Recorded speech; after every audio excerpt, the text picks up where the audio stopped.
कभी कभी हमारे छोटे छोटे फैसले, छोटी छोटी गलतियां कई बार हमारे पतन का कारण बन जाती हैं। आज की कहानी में भी कुछ ऐसा ही होता है। एक लड़की ने छोटी सी गलती क्या की, उसकी जिंदगी में एक ऐसी कालिख पुत गई है, शायद उसको मिटा पाना वाकई बहुत मुश्किल है। हालांकि उसने हिम्मत जुटाकर उन आरोपियों को सजा दिलाने की कोशिश की और आगे बढ़कर जब आती है, मगर जिस विभाग में वो जाकर लोगों को इंसाफ दिलाना चाहती थी, उसी विभाग के एक अफसर ने एक बार फिर उसकी जिंदगी में एक प्रश्न चिन्ह लगा दिया। उसे सही साबित करने के लिए उस लड़की ने अपनी जीवन लीला हमेशा हमेशा के लिए समाप्त करने का फैसला ले लिया। फिलहाल वो लड़की एक हॉस्पिटल में जिंदगी और मौत की जंग लड़ रही है। उम्मीद करते हैं कि वो जल्दी ठीक हो जाए। उसके लिए बहुत सारी दुआओं की, बहुत सारी प्रार्थना की जरूरत है। आदाब, नमस्कार, सत श्री अकाल। मैं उस्मान सैफी। आज की जो सच्ची घटना मैं आपको सुनाने जा रहा हूं, ये सच्ची घटना है उत्तर प्रदेश के जिला मथुरा की। यहाँ का एक थाना है कोसी कला। दरअसल 21 साल की एक लड़की जो कि संपन्न परिवार से बिलोंग करती थी, संपन्न परिवार में रहती थी, उसने भी जिंदगी में आगे बढ़ने के बहुत सारे सपने देख रखे थे।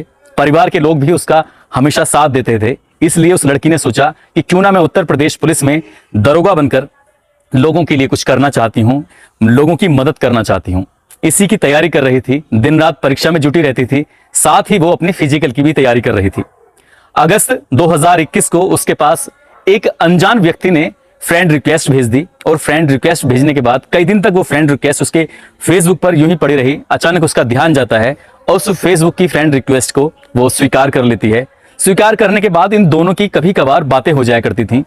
उस लड़की ने उस लड़के के बारे में जानने की कोशिश की तो उसने बताया कि वो लद्दाख में उसकी सेना में पोस्टिंग है और वो यहीं हरियाणा के पलवल के होडल है, वहां का रहने वाला है। दोनों की एक दूसरे से बहुत अच्छे से बातचीत चल रही थी, हालांकि कभी मुलाकात नहीं हुई थी। धीरे धीरे वक्त आगे बढ़ रहा था और वक्त जैसे जैसे आगे बढ़ रहा था, वैसे वैसे इस लड़की की जिंदगी में एक दिन ऐसी घटना घटती है कि जिसकी शायद उसे इतनी जल्दी उम्मीद नहीं थी। अब से 15 दिन पहले ही उसके पिताजी का अचानक से देहांत हो जाता है। उनकी अचानक असमय मौत हो जाती है। ये परिवार कहीं ना कहीं टूटने की कगार पर था। हालांकि इस लड़की ने अपने बहुत सारे सपने जो देखे हुए थे, सपने पाले हुए थे, उन सपनों को पूरा करने का इसने प्रण लिया और अपनी माँ का आशीर्वाद लेकर 23 नवंबर 2021 को वो आगरा में परीक्षा देने के लिए जाती है, उत्तर प्रदेश पुलिस में सब इंस्पेक्टर की। ठीक ठाक वो परीक्षा देने के लिए गई थी। ये बात उसने अपने उस दोस्त को भी बताई थी जिसकी पोस्टिंग लद्दाख में थी और जो सेना में भर्ती है, जिसका नाम तेजवीर सिंह है। लड़की ने सब इंस्पेक्टर की परीक्षा देकर शाम को जैसे ही अपने घर वापस आ रही थी तो वापस आने के लिए एक वाहन की जरूरत थी, एक बस की जरूरत थी। वो एक चौराहे पे खड़े होकर बस का इंतजार कर रही थी, मगर धीरे धीरे करके वक्त गुजर रहा था, अंधेरा होने लगा था, मगर उसको बस नहीं मिल रही थी। अचानक ये कार उसके पास आकर रुकती है और जैसे ही कार आकर रुकती है तो उसमें से एक लड़का कहता है कि मैडम क्या हमारे साथ चलोगी। उस लड़के को देखकर उसका चेहरा खिल जाता है। दरअसल वो कोई और लड़का नहीं था, वो वही लड़का था जिस लड़के ने 4 महीने पहले उसको फ्रेंड रिक्वेस्ट भेजी थी। वही लड़का जिसका नाम तेजवीर है, वही लड़का जो क्या पलवल के होडल का रहने वाला है। उस लड़के को देखकर लड़की खुश हो जाती है। उसे लगता है कि कोई दोस्त मिल गया है, भरोसे का दोस्त, जिसको अभी तक उसने सिर्फ फेसबुक पर देखा था, वही दोस्त आज उसके साथ मिल गया है। तो वो अब चैन के साथ अपने घर पहुंच जाएगी, उसे कोई दिक्कत नहीं है। अब ये सफर शुरू हो जाता है। इस गाड़ी के अंदर पहले से ही 4 लोग बैठे हुए थे। तेजवीर है, उसका एक फुफेरा भाई है, एक लड़का जो कि सब इंस्पेक्टर की परीक्षा देकर आया है, एक लड़का और है जिसके बारे में अभी पुलिस भी पता नहीं कर पाई है। गाड़ी जब चल पड़ती है अपने सफर की ओर, आगरा से दिल्ली की तरफ एक नेशनल हाईवे जाता है। उस नेशनल हाईवे की तरफ जब गाड़ी चलती है, धीरे धीरे अंधेरा भी होने लगता है। ये तेजवीर उस लड़की के साथ कुछ ऐसी हरकत करता है जो शायद उसे नहीं करनी चाहिए थी। उसने उसके शरीर को टच करने की कोशिश की, उसे पकड़ने की कोशिश की। लड़की इस बात का विरोध करती है और वो कहती है कि अब जो हरकत की है आगे मत करना, नहीं तो सही नहीं होगा। वो विरोध करने के बाद भी लड़का उसको कहता है गलती हो गई, मुझे माफ कर देना, मैं तुम्हें परेशान नहीं करना चाहता था। और इसी बीच उसने उसे कुछ खाने की चीज दी। जैसे ही वो लड़की कुछ सामान खाती है, खाते ही उसकी हालत नशे में हो जाती है और वो अब विरोध करने वाली कंडीशन में नहीं थी। सफर शुरू हो जाता है और ये सफर 100 किलोमीटर का था या उससे ज्यादा का था, पता नहीं। सफर चलते चलते उस लड़की के साथ एक एक करके बारी बारी से सभी लोग गलत काम करने लगते हैं।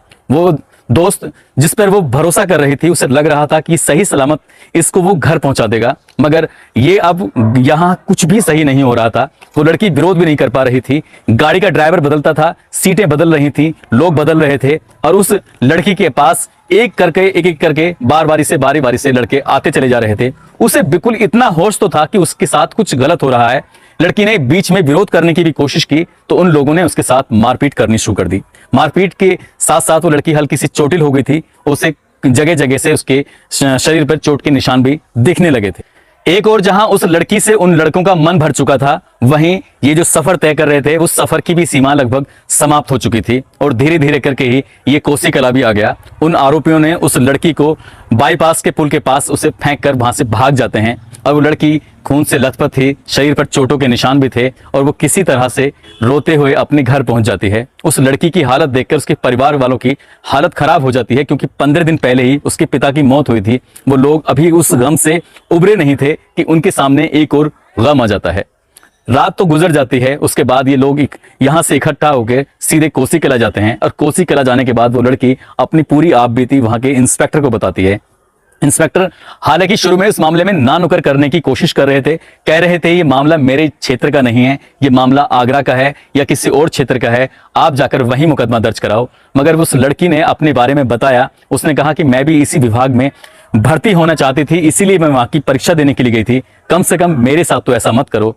आखिरकार काफी मेहनत कड़ी मशक्कत के बाद पुलिस ने मुकदमा दर्ज तो कर लिया, मगर मुकदमा दर्ज होते ही अगले दिन पुलिस ने इसे गैंगरेप की जगह खाली बलात्कार की धाराओं में दर्ज कर लिया। वो लड़की इस बात से इतना आहत हो जाती है, हालांकि उस लड़की को उपचार के लिए भर्ती कराया जाता है, अभी वो हॉस्पिटल से निकली भी नहीं थी जब उस लड़की को ये पता चलता है कि यहाँ पर सामूहिक नहीं बल्कि सिंगल एक व्यक्ति पर आरोप लगाया गया है, उसी के खिलाफ पुलिस ने कार्रवाई करने की बात कही है। तो उस लड़की का कहीं ना कहीं दिल टूट जाता है, वो टूट जाती है अंदर तक, वो पहले से ही टूटी पड़ी थी। दूसरा, उस दरोगा की हरकतों को देखते हुए, दरोगा की बातों को देखते हुए उसने ये सोच लिया कि शायद अब जीने की कोई वजह भी नहीं है, इसलिए उसने कुछ ऐसा विषाक्त पदार्थ खाने की कोशिश की। उसे खाने के बाद अपने आप को खत्म करने पर फैसला जो लिया है, उसकी हालत अचानक ही बहुत ज्यादा बिगड़ जाती है और यह मामला सोशल मीडिया पर वायरल होने लगता है। लोगों को पता चलता है कि हाईवे पर एक लड़की के साथ चलती कार में गैंगरेप जैसी घटना हुई है। तब जाकर उस इलाके की पुलिस की नींद टूटती है, आईजी, एसएसपी सभी लोग सकते में आ जाते हैं और फिर भी उस दरोगा के कान पर जूं तक नहीं रेंगती है। जब आईजी और एसएसपी उस लड़की से सीधे बात करते हैं, उसका बयान लेते हैं, तब जाकर पुलिस को लगता है कि वाकई इसके साथ कुछ गलत हुआ है और उसके बाद फिर भरोसा दिलाया जाता है कि इन आरोपियों को जल्द से जल्द गिरफ्तार करके उनके खिलाफ कार्रवाई की जाएगी। पुलिस ने जैसे ही मामला सोशल मीडिया पर आगे बढ़ रहा था तेजी के साथ, तो पुलिस की कार्रवाई भी तेजी के साथ बढ़ने लगी और उस आरोपी को, जो क्या पलवल के होटल का रहने वाला है तेजवीर, उसको गिरफ्तार कर लिया, जो कि सेना में कांस्टेबल के पद पर तैनात है।